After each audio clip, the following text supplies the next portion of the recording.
ಮಹದಾಯಿ ಕಳಸಾ ಬಂಡೂರಿ ನೀರಿನ ಯೋಜನೆಯನ್ನು ಕೂಡಲೇ ಜಾರಿಗೊಳಿಸಬೇಕಂತೇಳಿ ಏನು ಬಹುದಿನಗಳ ಹೋರಾಟ ಇದೆ ಈ ಭಾಗದಲ್ಲಿ, ಅದಕ್ಕೆ ಮತ್ತೆ ಆ ಒಂದು ಹೋರಾಟ ಮುಂಚೂಣಿಗೆ ಬಂದಿದೆ.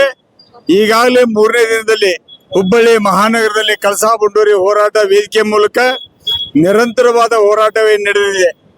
ಈ ಹೋರಾಟಕ್ಕೆ ಈ ನಾಡಿನ ಎಲ್ಲ ಹೋರಾಟಗಾರರ ಬೆಂಬಲವಿದೆ. ಈಗಾಗಲೇ ರಾಜಕಾರಣಿಗಳು ಈ ಒಂದು ಯೋಜನೆಯನ್ನು ಜಾರಿಗೊಳಿಸುವಲ್ಲಿ ಸಾಕಷ್ಟು ವಿಳಂಬವನ್ನು ಮಾಡಿರಿ.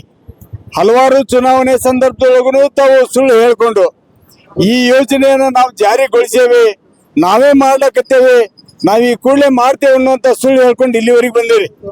ಇನ್ಮೇಲೆ ಯಾವುದೇ ರೀತಿ ವಿಳಂಬ ಮಾಡದೆ, ನೀವು ಇನ್ಮೇಲೆ ಸುಳ್ಳು ಹೇಳಲಾರ್ದೆ ಯೋಜನೆಯನ್ನು ಕೂಡಲೇ ಜಾರಿಗೊಳಿಸಬೇಕು.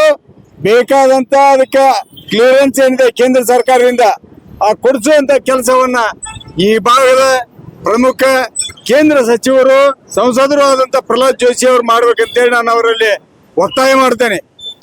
ಯಾಕಂದ್ರೆ ನೀವು ಈ ಭಾಗದಲ್ಲಿ 4 ಬಾರಿ ಸಂಸದರಾಗಿರಿ, ಈ ಭಾಗದಿಂದ ಪ್ರಮುಖ ಕೇಂದ್ರದ ಸಚಿವರು ಆಗಿ ಕೆಲಸ ಮಾಡ್ಲಿಕ್ಕತ್ತೀರಿ. ಒಂದು ಎಕೋಶಿತ್ 4 ಜಿಲ್ಲೆಗೆ ಬೇಕಾದಂತ ಒಂದು ನೀರಿನ ವಿಷಯವನ್ನು ಬಗೆಹರಿಸಕ್ ಆಗ್ಲಿಲ್ಲ ಅಂದ್ರೆ ನಿಮ್ಮದೇ ನಾಡಿನ ನಿಮ್ಮದಿಗೆ ಓಟ್ ಹಾಕಿರ್ತಕ್ಕಂಥ ಜನಗಳಿಗೆ ಕುಡಿಯುವ ನೀರು ಕೊಡಕ್ಕೆ ಆಗವಲ್ದು ಅಂದ್ರೆ ಮುಂದೆ ಈ ಜನ ನಿಮ್ಮನ್ನು ಯಾವ ರೀತಿ ಸ್ವೀಕಾರ ಮಾಡ್ತಾರ ಅನ್ನುವಂಥದ್ದನ್ನು ತಾವು ಗಮನ ಹರಿಸಬೇಕು. ಈ ಯೋಜನೆಗೆ ನೀವು ವಿನಾಕಾರಣ ರಾಜಕಾರಣಕ್ಕೆ ಕೆಲವು ಜನ ಹೋರಾಟಗಾರರನ್ನು ಕೂಡ ತಾವು ಬಳಸ್ಕೊಂಡು ರಾಜಕಾರಣದಲ್ಲಿ ಇದನ್ನು ವಿಳಂಬ ಮಾಡೋ ಪ್ರಯತ್ನ ಪಟ್ರೆ ತಮಗೆ ಒಳ್ಳೇದಾಗೋದಿಲ್ಲ. ನಾವು ಈ ಯೋಜನೆ ಜಾರಿಗೊಳಿಸೋರಿಗೆ ಸುಮ್ಮನೆ ಬಿಡುದಿಲ್ಲ ಅಂತ ಹೇಳ್ತಾ ಈ ಭಾಗದಲ್ಲಿ ನಿರಂತರವಾಗಿ ಹೋರಾಟದಲ್ಲಿ ಇದ್ದಂಥವ್ರು ಸಂಪೂರ್ಣವಾಗಿ ಹೋರಾಟ ಯಶಸ್ವಿಯಾಗುವವರಿಗೆ ಬಿಡುವುದು ಬೇಡ.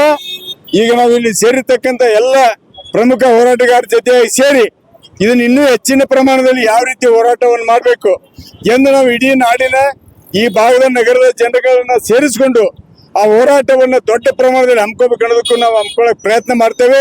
ಸಂಪೂರ್ಣವಾದ ಹೋರಾಟಕ್ಕೆ ನಾವು ಸಹಕಾರ ಕೊಡ್ತೇವೆ ಅಂತ ಹೇಳ್ತಾ ನಾನು ಕರ್ನಾಟಕ ರೈತ ಸೇನೆ. ಈ ಮಾಹಿತಿ ನಿಮ್ಗೆ ಇಷ್ಟವಾಗಿದ್ರೆ ಲೈಕ್ ಮಾಡಿ, ಶೇರ್ ಮಾಡಿ. ಇನ್ನು ಹೆಚ್ಚಿನ ಮಾಹಿತಿಗಾಗಿ ನಮ್ಮ ಚಾನೆಲ್ಗೆ ಸಬ್ಸ್ಕ್ರೈಬ್ ಆಗಿ. Thanks for watching.